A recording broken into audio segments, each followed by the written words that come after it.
구원의 확신 13번 영원한 상급 갈라디아서 2장 21절에 내가 하나님의 은혜를 패하지 아니하노니 만일 의롭게 되는 것이 율법으로 말미암으면 그리스도께서 헛되이 죽으셨느니라. 만일 우리가 행한 의로운 행위로 의롭담을 얻을 수 있었다면 예수님의 십자가의 죽음은 헛된 것이 되겠지요. 우리는 모든 사람이 죄를 지었기 때문에 스스로 죄 문제를 해결할 수 없어서 죄 없으신 예수님께서 우리 대신 지옥 갈 모든 죄를 위해 십자가에서 죽으신 거예요. 갈라디아서 5장 4절에 율법 안에서 의롭담을 얻으려 하는 너희는 그리스도에게서 끊어지고 은혜에서 떨어진 자로다.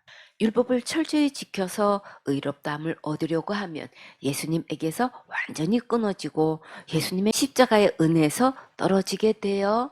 왜 그럴까요? 율법을 지키다가 단 하나만 범해도 지옥 가기 때문이지요.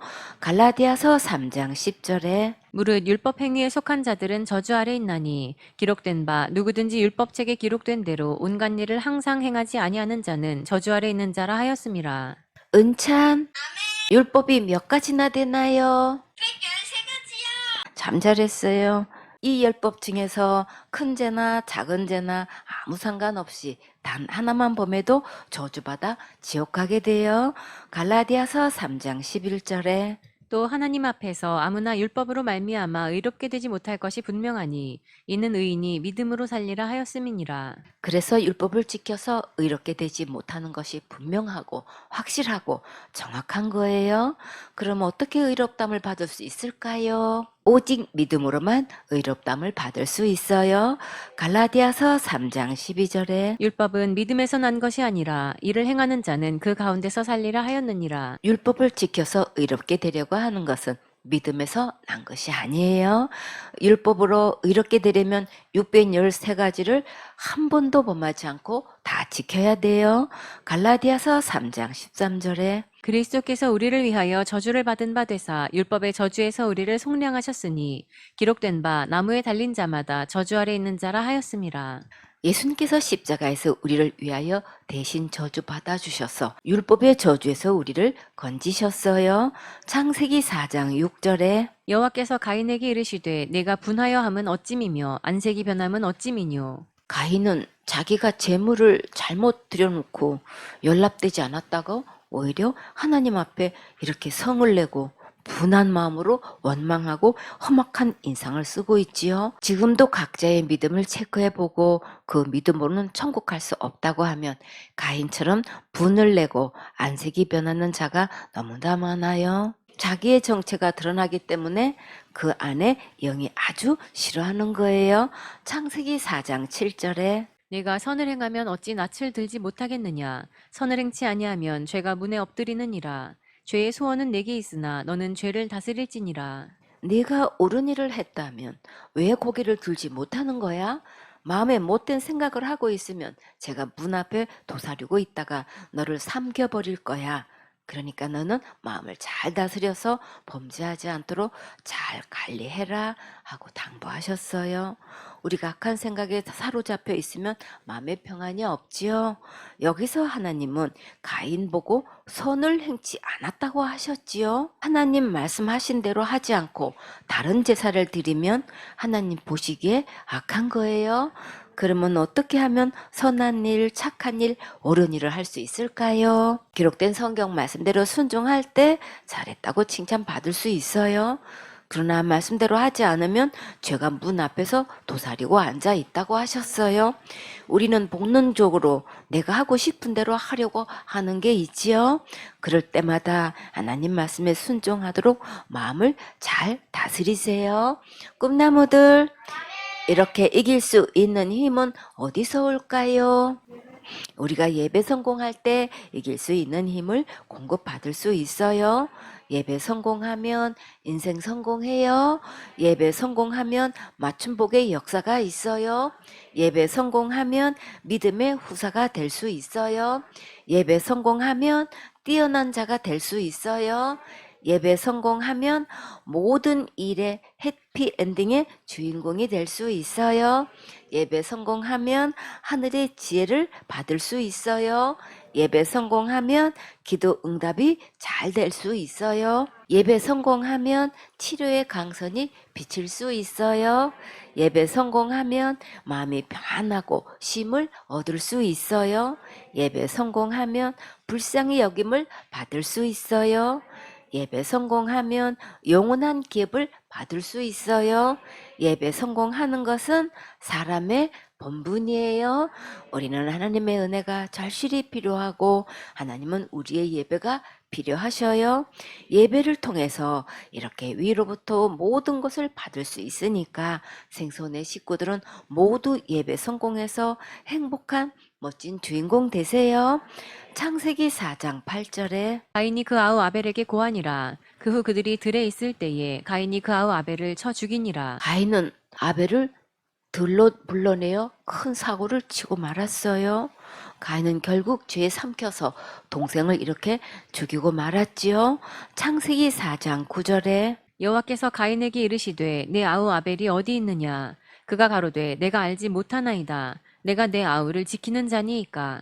하나님께서 가인을 친히 찾아오셔서 돌이킬 수 있는 기회를 주셨는데 주님의 이 심정도 모르고 가인이 이렇게 겁도 없이 뻑뻑대고 퉁명스럽게 대답하고 그 귀한 골든타임을 놓치고 있어요.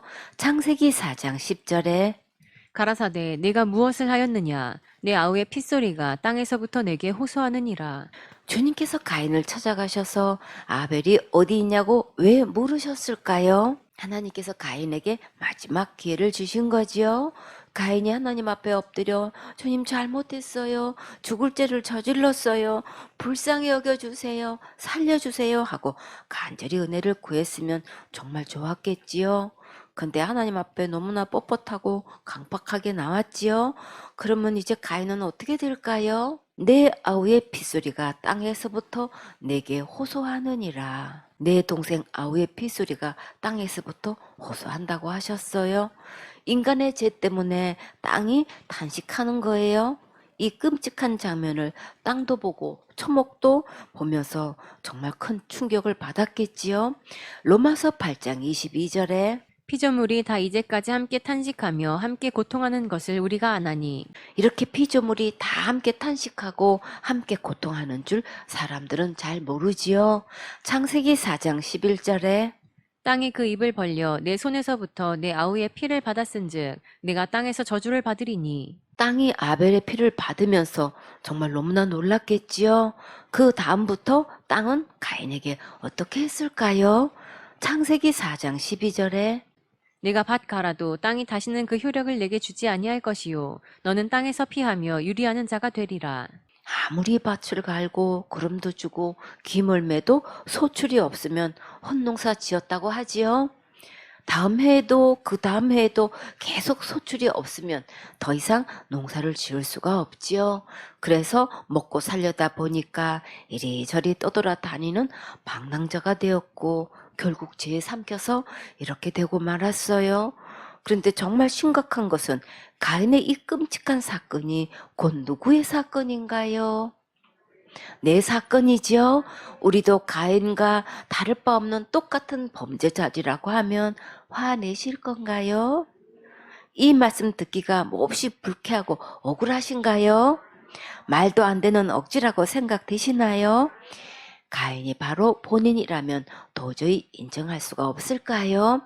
그러나 이 가인이 바로 내 모습이에요. 곧 우리들의 모습이에요. 인정이 되고 아멘이 되세요. 우리는 범죄함으로 인해 저주받아 죽어서 심판받고 지옥 갈 수밖에 없는 구제불능의 죄인 맞지요?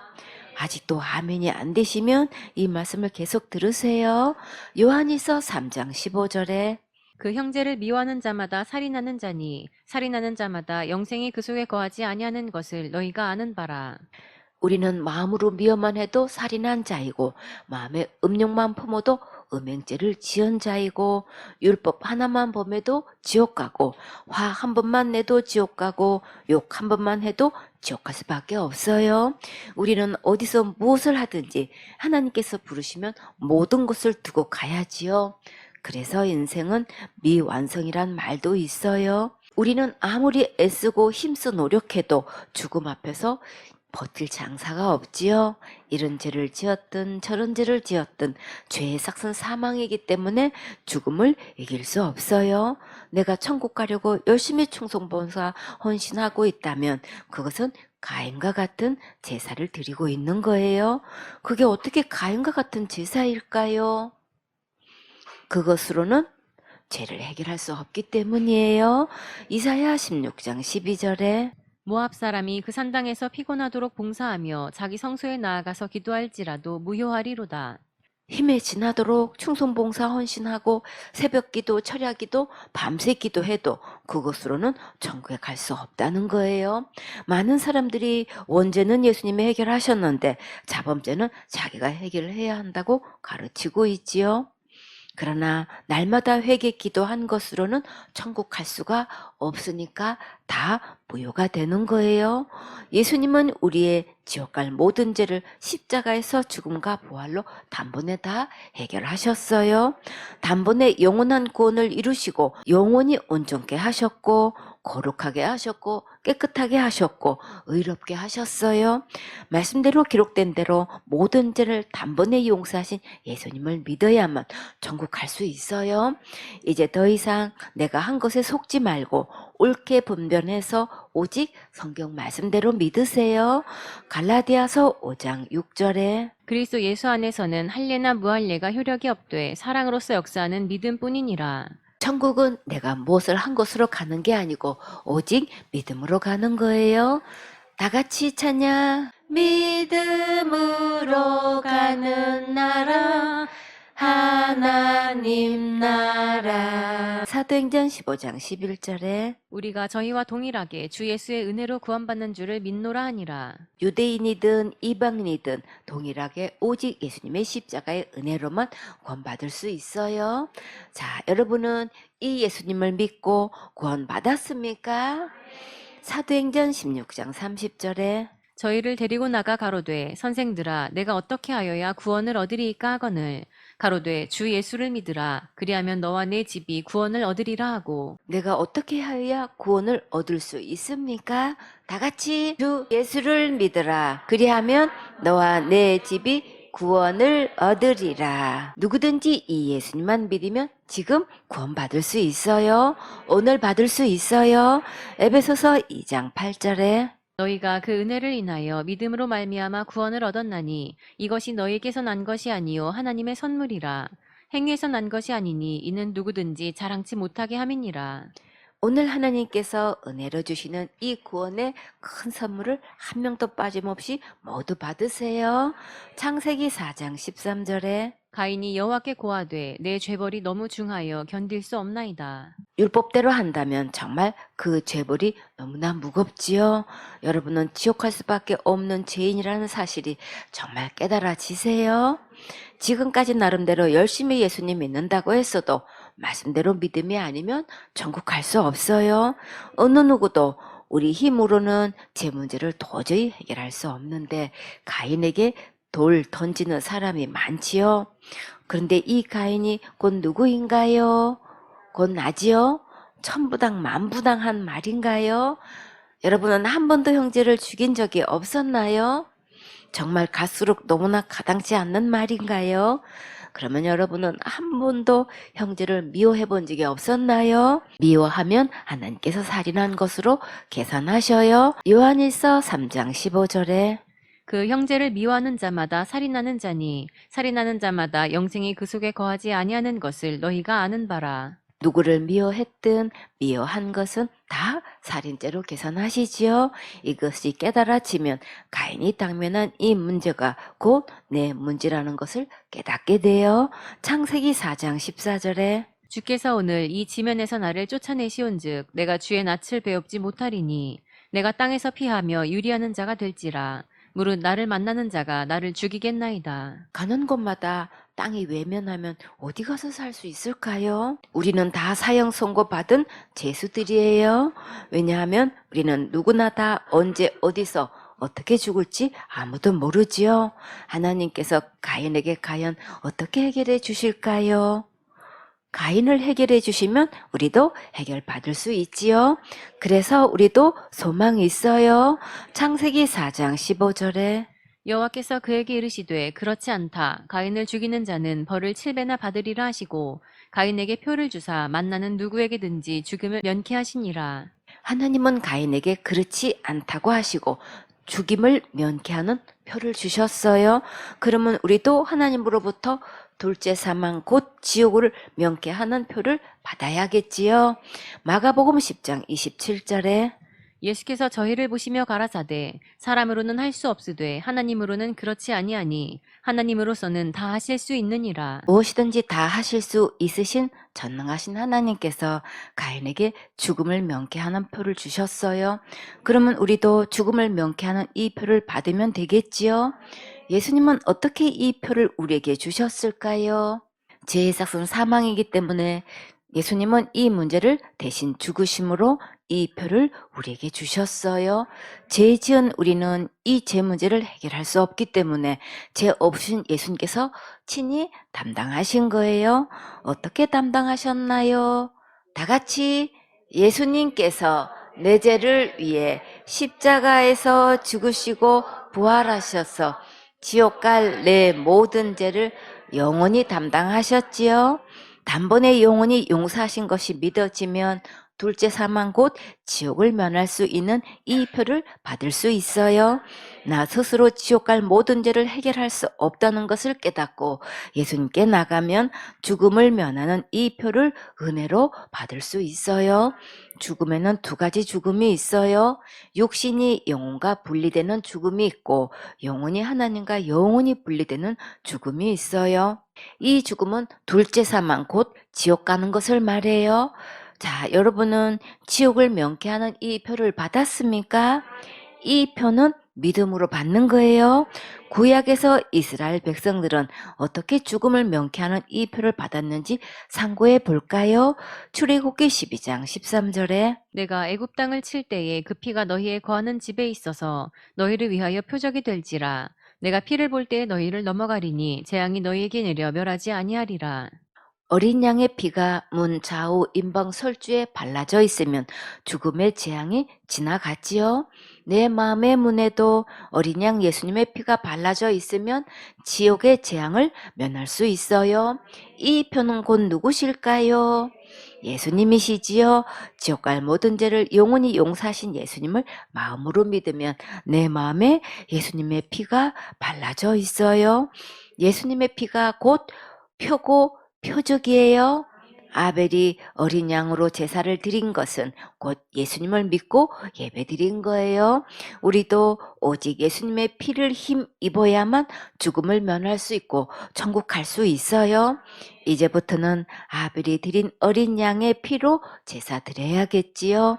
가인의 제사는 아무리 자기가 힘써 노력한 것으로 드려도 천국 갈 수 없어요. 이것은 다 어디에 해당되나요? 상급에 해당되는 것이지 천국 가는 것하고는 아무 상관없어요. 이제 더 이상 속아서 가인의 길로 가면 안 되겠지요. 이제부터는 예수님의 피로 제사함 받는 표도 받고 영원한 상급도 많이 받으세요. 자, 여러분은 지금 죽어도 천국 갈 준비가 되어 있습니까? 다 같이 준비됐나요? 준비됐어요. 천국 갈 준비는 믿음으로 하는 거예요. 아멘.